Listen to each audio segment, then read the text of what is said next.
여러분, 몇 년에 한 번씩 우리는 아주 간절하게 구원자를 찾습니다. 선거철이 그런 셈이죠.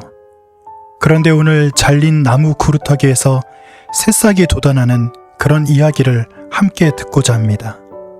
여러분이 진짜 기다려야 할 그 왕, 우리가 말씀을 통해서 확인하며 나아갑니다. 잠시 기도하겠습니다. 잘린 구루터기에서도 새싹을 내시는 하나님, 오늘 이 자리 저희 마음의 메마른 밑동 위에도 주님의 숨결을 내려주시옵소서. 선포되는 말씀 따라 그 왕을 보게 하시고 이 시간 저희에게 새싹 같은 은혜로 남을 수 있게 하여 주시옵소서. 감사드리며 예수님의 이름으로 기도드립니다. 아멘. 오늘 우리가 함께 읽을 말씀은 이사야서 11장 1절부터 16절까지의 말씀입니다. 1절부터 5절까지의 말씀을 함께 보도록 하겠습니다. 새싹이 날 것이다. 이새의 구루터기에서 가지가 그의 뿌리에서 돋을 것이다. 그 위에 내려앉을 것이다.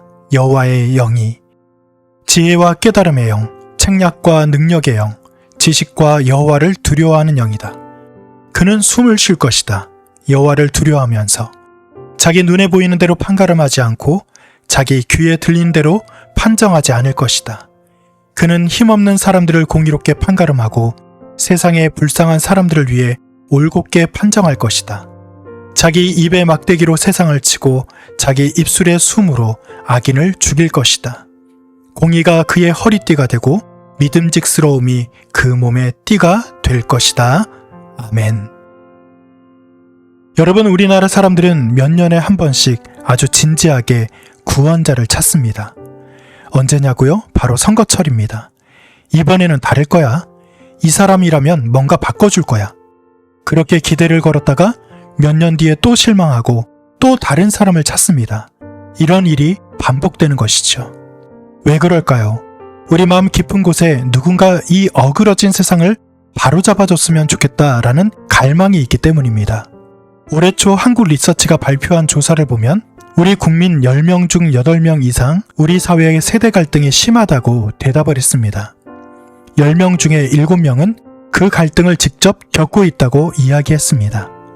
세대만이 아닙니다. 진보와 보수, 지역과 지역, 남성과 여성, 가진 사람과 못 가진 사람, 우리는 갈라진 시대를 살고 있고 그래서 더 간절히 이것을 끝내줄 누군가를 기다리는 것이죠. 그런데 이것은 사실 신앙의 질문이기도 합니다. 교회에 다니는 사람치고 저는 메시아를 믿습니다 라고 말하지 않는 사람은 없습니다. 그런데 오늘 여러분께 한 가지만 여쭈어보겠습니다. 여러분이 믿는 그 메시아는 어떤 분입니까? 그분은 어떤 모습으로 오셨고 어떤 나라를 만들고 계시며 어떻게 다스리시는 분이십니까? 신앙은 모호하지 않습니다. 이 질문에 대한 나의 대답은 곧 나의 신앙으로 볼 수 있는 것이죠. 오늘 본문 이사야 11장은 2700년 전의 이 질문에 대해 하나님이 주신 대답입니다. 당시 상황을 잠깐 보겠습니다. 이사야가 살던 시대 중동에는 아시리아라는 초강대국이 있었습니다. 주전 732년에 아시리아는 다마스쿠스를 무너뜨리고 북이스라엘을 속국으로 만들었고 10년 뒤인 주전 722년에는 북이스라엘을 아예 지도에서 지워버렸습니다. 남쪽의 유다는 해마다 무거운 조공을 바치며 간신히 나라를 유지했습니다. 한때 다윗과 솔로몬의 영광으로 하늘을 찌르던 왕조가 이제는 도끼에 찍혀 밑동만 남은 나무 구루터기 같은 신세가 된 것입니다. 바로 그 절망의 한복판에서 이사야는 노래합니다. 새한글 성경 1절이 그 말씀입니다. 새싹이 날 것이다. 이새의 구루터기에서 가지가 그의 뿌리에서 돋을 것이다. 오늘 이 노래를 따라가다 보면 하나님이 보내시는 왕이 어떤 분인지를 우리는 알 수 있습니다. 그 장면을 세 가지로 나누어서 보도록 하겠습니다. 첫 번째입니다. 여호와의 영으로 숨쉬는 왕이 바로 그분이십니다. 먼저 이상한 점 하나를 짚고 가겠습니다. 이사야는 왜 다윗의 구루터기라고 하지 않고 이새의 구루터기라고 이야기했을까요? 이새는 다윗의 아버지를 말합니다. 왕이 아니라 베들레헴의 평범한 농부였지요. 그러니까 이새의 구루터기라는 말은 하나님이 실패한 다윗 왕조를 대충 수리해서 다시 쓰시겠다는 뜻이 들어있는 말이 아닙니다. 왕조가 생기기 이전 그 출발점으로 돌아가서 완전히 새롭게 시작하겠다는 선언인 것이죠. 기존 왕조에 대한 뼈아픈 비판인 동시에 그것을 뛰어넘는 희망의 이야기입니다. 여기서 구루터기로 번역된 히브리어 계자는 구약성경 전체에서 딱 3번이 나오는데 3번 모두 뿔이라는 말과 나란히 쓰였습니다. 완전히 잘려나가고 밑동만 남은 나무를 가리키는 말입니다. 사람 눈에는 끝난 자리이죠. 그런데 하나님께서는 바로 거기가 시작점입니다. 혹시 오늘 인생이 잘려나간 구루터기 같다고 느끼시는 분들이 있으십니까? 성경에서 하나님은 바로 그런 자리에서부터 새 일을 시작한다고 분명히 선언하고 계시는 것을 들으시고 우리에게 희망이 있다는 것을 결코 잊지 마시기 바랍니다. 이 새싹 위에 무엇이 임합니까? 2절에서 그 위에 내려앉을 것이다. 여호와의 영이라고 기록하고 있습니다. 그리고 그 영이 새쌍 6가지로 또 소개됩니다. 지혜와 깨달음의 영, 책략과 능력의 영, 지식과 여호와를 두려워하는 영, 통치에 필요한 모든 것, 즉 옳게 보는 눈과 옳게 판단하는 머리와 옳게 실행하는 힘이 전부 사람에게서 나오지 않고 위로부터 하나님의 영에게서 온다고 기록되어 있습니다. 이 왕은 자기 능력을 의지하는 왕이 아니라 하나님의 영을 의지하는 왕이십니다. 그런데 3절에서 새한글 성경은 정말 놀랍게 번역을 하고 있습니다. 우리가 익숙한 개역개정은 여호와를 경외함으로 즐거움을 삼고 라고 기록하고 있는데 새한글 성경에서는 이렇게 옮기고 있습니다. 그는 숨을 쉴 것이다. 여호와를 두려워하면서. 여기 쓰인 히브리어 동사는 원래 향기를 들이마시다, 냄새를 맡다라는 뜻입니다. 새한글 성경은 이 원문의 감각을 그대로 살려서 번역을 했습니다. 어떤 뜻입니까? 이 왕에게 하나님을 경외하는 것은 일주일에 한 번 하는 종교 행사가 아니라 호흡하는 것과 마찬가지라는 것입니다. 숨을 쉬지 않고 살 수 있는 사람은 없습니다.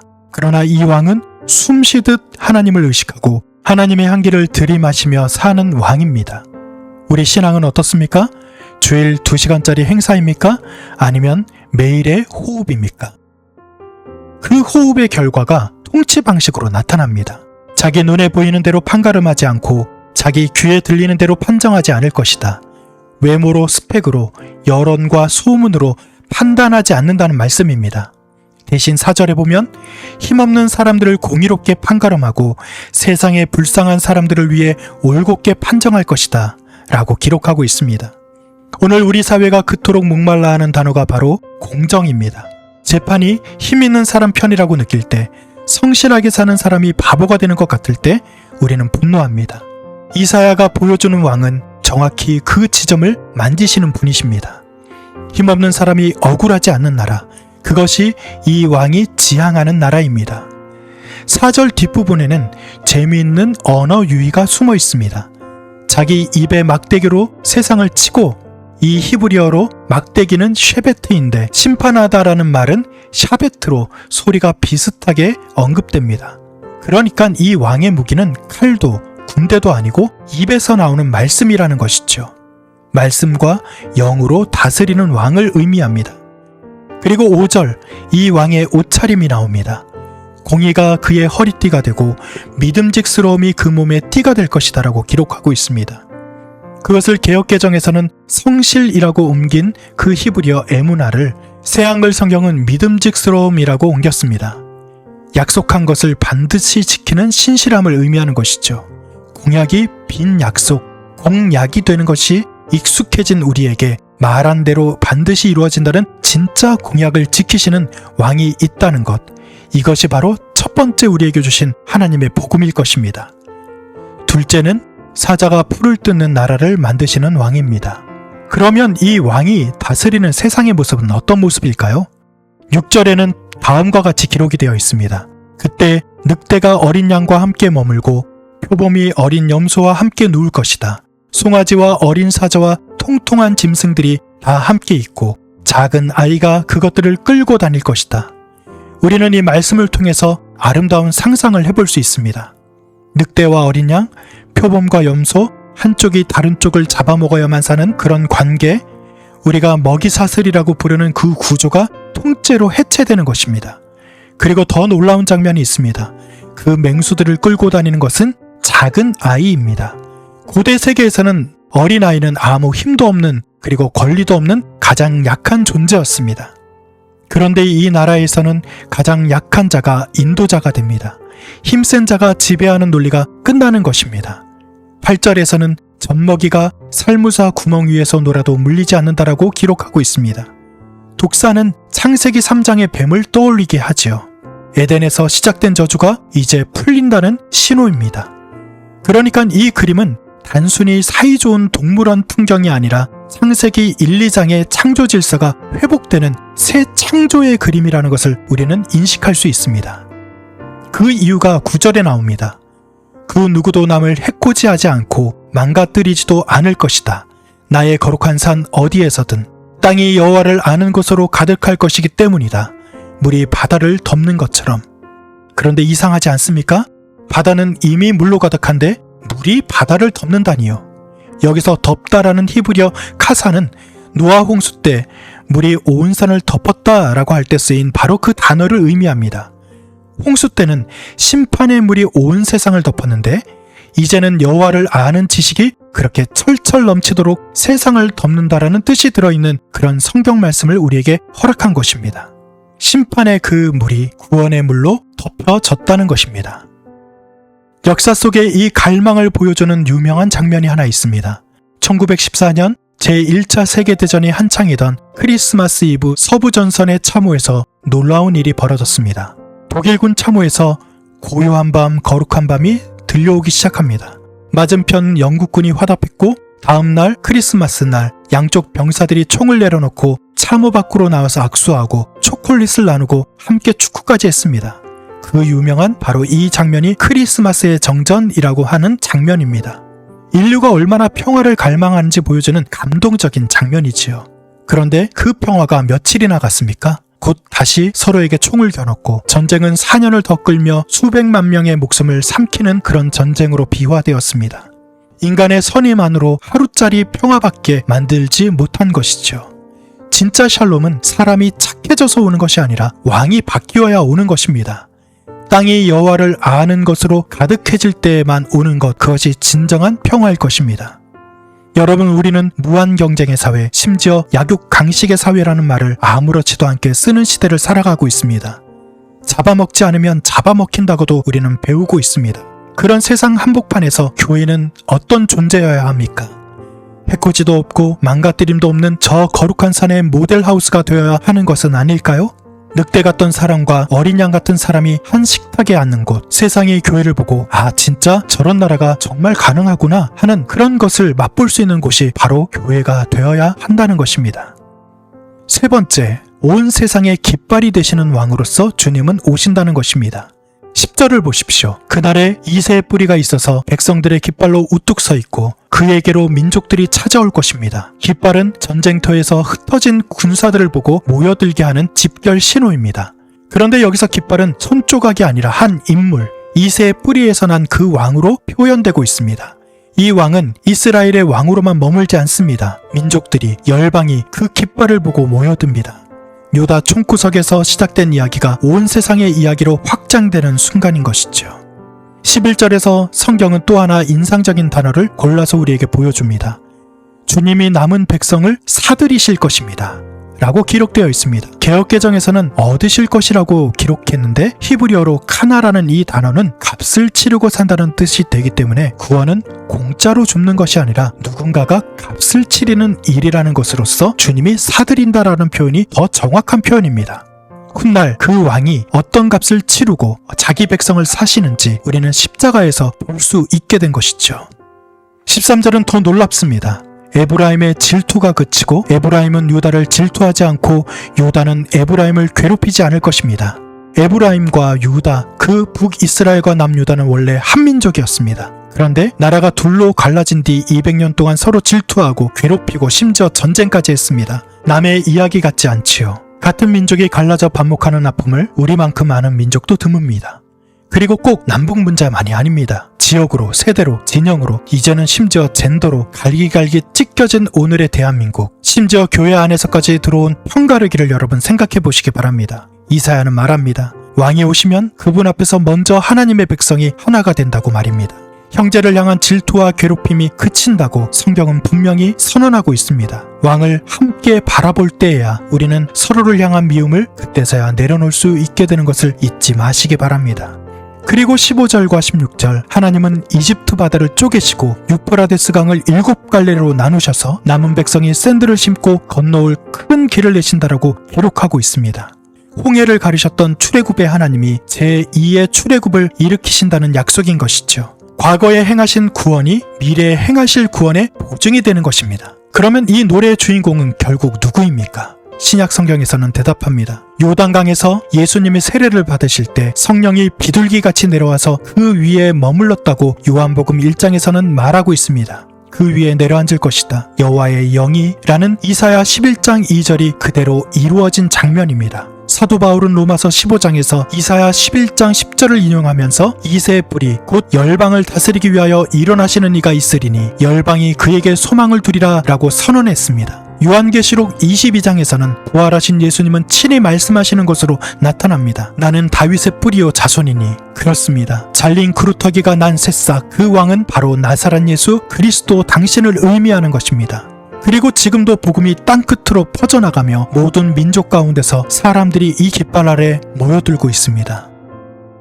이제 처음 질문으로 돌아가 보겠습니다. 여러분은 어떤 메시아를 기대하고 있습니까? 내 편을 들어서 저쪽 편을 부숴주는 왕이십니까? 내 성공과 내 가족의 안전만 보장해주는 그런 왕을 기다리고 계십니까? 솔직히 우리 마음속 메시아는 자주 그런 모습으로 나타났습니다. 그러나 그런 왕이라면 역사에 이미 수없이 많았고 그리고 그들은 전부 실패했습니다. 이사야가 보여주는 왕은 다릅니다. 하나님 경외를 호흡처럼 하시는 왕, 눈에 보이는 대로 판단하지 않고 힘없는 자를 공의로 일으키시는 왕, 늑대와 어린 양을 한자리에 눕히시고 갈라진 형제를 화해시키는 왕, 자기의 목숨이라는 값을 치르고 백성을 사들이시는 왕, 그리고 온 세상의 깃발로 우뚝 서신 왕, 그 왕은 이미 오셨습니다. 말구유에 오셨고 십자가에서 값을 치르셨고 부활하셔서 지금도 다스리고 계십니다. 그리고 그 나라를 완성하러 다시 오실 것입니다. 그렇다면 그날까지 우리가 할 일은 분명합니다. 그 나라의 시민답게 오늘 여기서 그 왕의 통치를 미리 살아내는 것입니다. 보이는 대로 판단하지 않을 것, 내 주변에 힘없는 사람을 지켜낼 것, 나와 생각이 다른 사람을 괴롭힘의 대상이 아니라 함께 왕을 바라볼 형제로 대할 것, 그렇게 살아갈 때 갈라지고 지친 이 땅이 우리를 통해 교회를 통해 그 나라를 미리 맛볼 수 있게 될 것입니다.